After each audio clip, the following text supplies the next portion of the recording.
Now, today we're going to talk about freedom. And there's a lot of movements. You got the freed man on the land, and everyone's talking about being free, and they want freedom. And the question that no one may have ever asked you is, do you really want freedom? Now, it sounds like a weird question to ask, and I'm pretty sure most people are saying, of course I do. But you can get this freedom at any time you want. Because if by definition, freedom is the absence of restriction, so you can freely go about do whatever you want and you're not restricted in any type of way. Well, where is the only place or the only places in the world that are truly free? What is that you say? Where? I can't hear you because of the video. But either way, the wild. The wild is the freest place. Because guess what? While you are free from restrictions, you're also subject to everyone else's freedoms.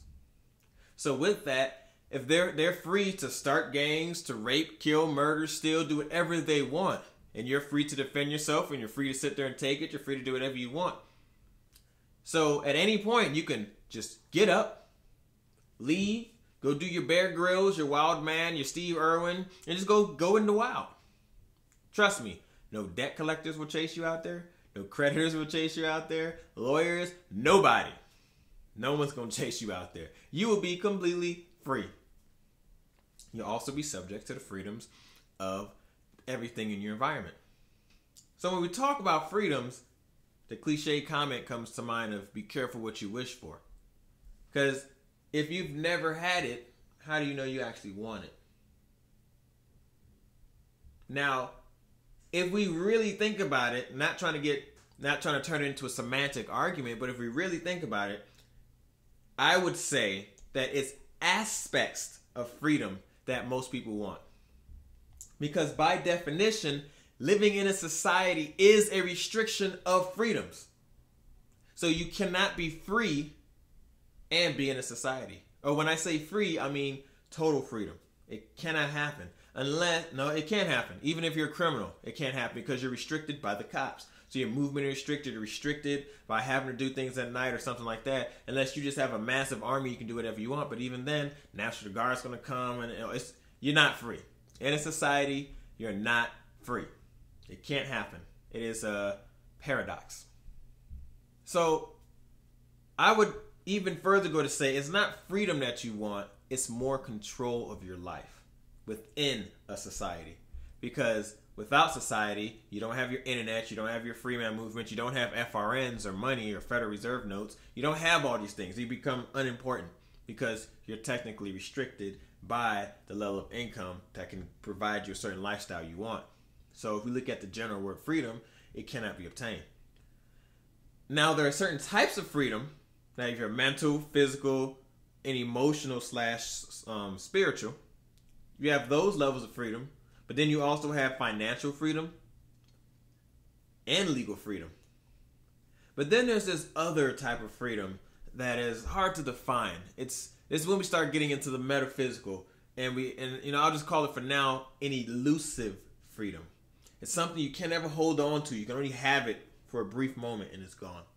No, for me personally, as I have all these skills, I experience this freedom in many different ways. Now, if you've never experienced this type of freedom, you have no idea what I'm talking about. You pretty much can't describe it. But someone who has also had it knows you know what you're talking about because you can describe it in a certain way. So, for example, when I snowboard. Here's my Burton shirt. I snowboard. When you're flying down that mountain, depending on if you're going off a ramp, you're catching some big air, when those brief moments, freedom, complete and total freedom. Nothing can compare to those brief moments, and that's why you keep chasing it. You're always chasing this thing you can't hold on to. When I DJ, when everyone's got their hands in the air and the crowd's going crazy, no matter what I play, the crowd just goes more crazy, and they're having a great time, and I'm having a great time. We're all in the zone. Absolute freedom. Hands down, better than sex. Any DJ who's ever experienced that will agree with that full out. No matter, it's better than sex no matter what. So you can have it through sex.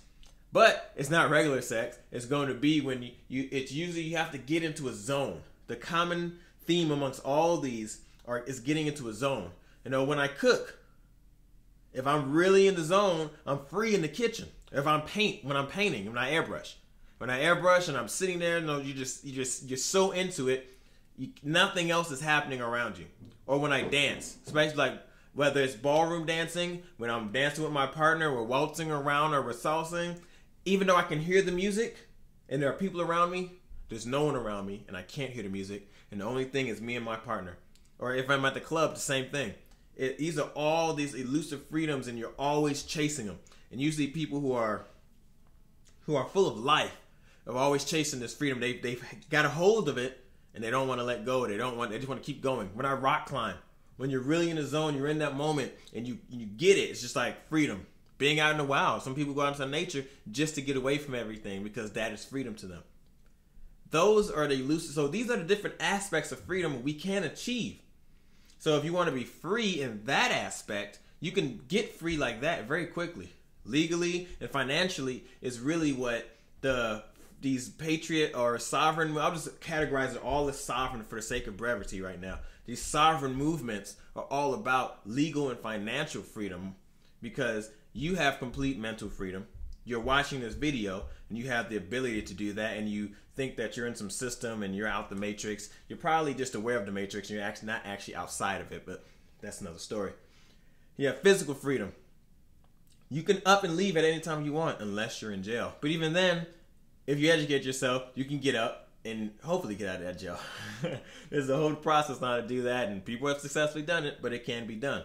And outside of that, then you can move about anywhere you want. Maybe not within society, but outside of society. So you have the physical freedom to get up and do what you want. Then you have emotional, spiritual freedom. That's up to you to work on those things. All of it takes energy, because the problem with freedom is that most people have never had freedom or barely any aspects of freedom in their whole life, because freedom takes a tremendous amount of responsibility. And if you've grown up in the system has been providing things for you, which means you're not responsible for it. When you are completely responsible for all aspects, for your health, your mental well-being, your financial, your legal, all these things, at that point, you are starting to achieve freedom. Major aspects of freedom. You may not ever have total freedom, at least not within a society. But you can get really damn close. So, is it freedom that you want? Complete absence of restriction? Or is it more control and aspects of freedom that you really want? So ultimately, the only thing restricting your freedom, if we are true to ourselves, to thine own self be true. Like everything else, your worst enemy is you. Not the government, not the banks, not all these other things, because you signed up for those things. Whether you knew or not at the moment, you signed up for those things. You made those contracts. You can undo those contracts, you can get up and leave, but ultimately, you are restricting your own freedom. Whether it's through mentally, the way you think about things, your personal philosophy on life, whether it's emotionally, you're angry and you're always blocking things because there's this deep down anger inside. Physically, you don't want to take care of yourself. It's you that are restricting your freedom. If you want good food in your community, or you want to eat good food, go out and find your farmers. Go out and do something about it. You don't like seeing homeless people? Go out and do something about it.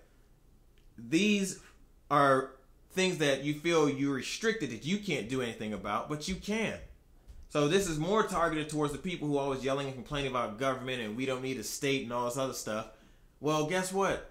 You have the ability to do everything a state can do. If you have the manpower or not, that does not stop you from acting alone. So, in the end, you're as free as you want to be. That's it. Unless you're in jail. But then you trampled on someone else's freedom, and that's the consequences of it. So, we talk about freedom. You're already free. You just don't know it yet. You haven't seized control of your own life to take your freedom back. But only from yourself. Think about that. Leave your comments below and tell me what you think about what you want, and is it truly freedom?